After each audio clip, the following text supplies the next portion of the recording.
虽然狐狸猫学完了神经系统跟内分泌系统，但是它总感觉好像还有什么问题还没解决，像是它觉得两个系统的运作方式似乎很不一样，但是又说不出来是哪里不同。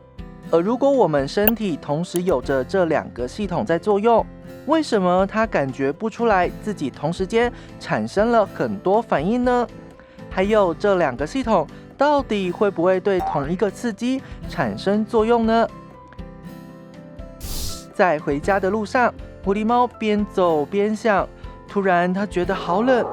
原来这2天有冷风过境，全台湾气温下降到摄氏10度。狐狸猫除了觉得好冷外，还发现自己的身体已经冷到在发抖了。于是它赶紧从书包拿出外套穿上，然后快速的奔跑回家取暖。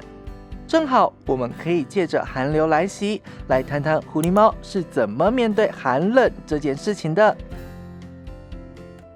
早上出门前，狐狸猫看到新闻气象报道寒流到了，于是带了件外套出门。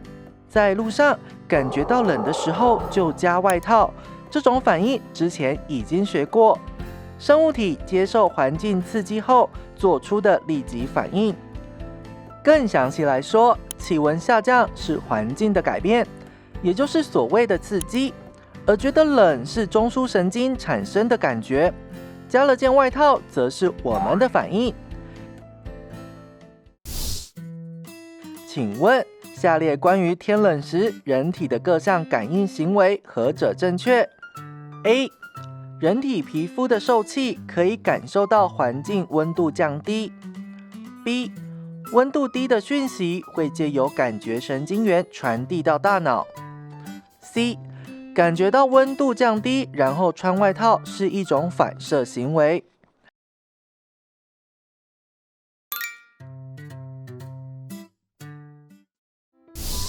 天冷时，如果没有穿上外套保暖，身体会借由发抖来产生热量，保持体温。在这过程中，发抖也是另一种反应。这些反应对生物体的生存都是不可或缺的保护机制。其实，人体内的感应不只有这些，我们身体内部还有一些较不容易察觉到的感应，就是之前学到的内分泌系统与其作用。继续以刚刚的寒流例子来说，天气冷时，除了神经系统的运作，例如穿外套、发抖，内分泌系统也发挥了它的作用。我们体内的内分泌腺、甲状腺会分泌的较多甲状腺素，可以加速细胞的代谢作用，以加快热量生成，维持我们的体温。只看了一个例子，是不是觉得还有点不太清楚呢？我再举个例子，还记得之前狐狸猫遇到火灾时的反应吗？当狐狸猫发现火灾，马上背着行动不便的爸爸往屋子外面狂奔而去。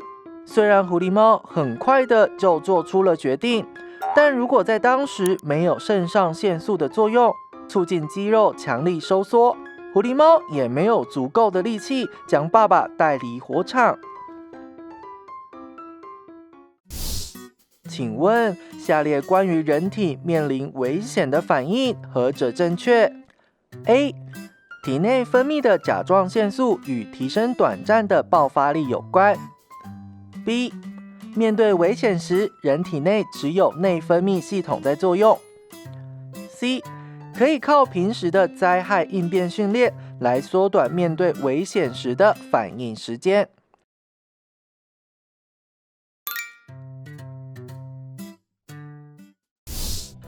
从这些例子，我们就可以看得出来，当身体面对外在环境或内在环境改变的刺激时，不论是内分泌系统还是神经系统，都会在各自的岗位配合运作着，共同协调来产生适当的反应，以因应生物体生存的环境。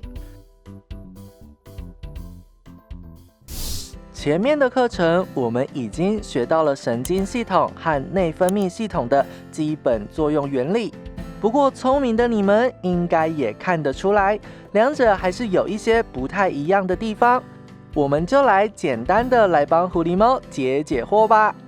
神经系统遍布全身，它可以对环境刺激迅速做出反应，但通常动气做完动作后，这次的神经系统的任务就结束了，作用时间短暂，作用范围也较局部。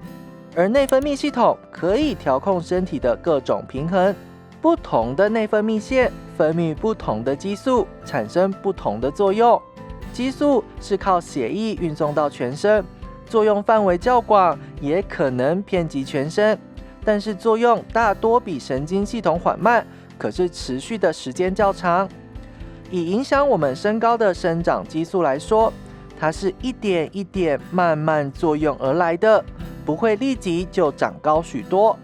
这两种特性不同的系统，作用巧妙的在我们体内分工合作，进而相互协调人体各项平衡及反应。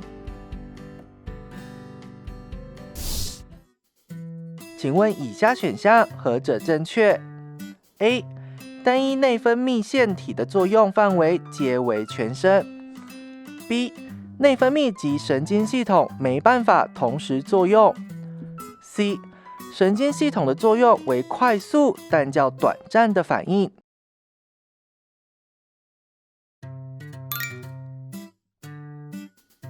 最后，我们来做重点整理吧。神经系统和内分泌系统会共同协调生理反应。神经系统的作用单元是神经元，产生反应较快，作用范围较局部，作用时间较短暂。内分泌系统藉由血液运送的激素产生作用，产生反应较慢，作用范围较广，作用时间较长。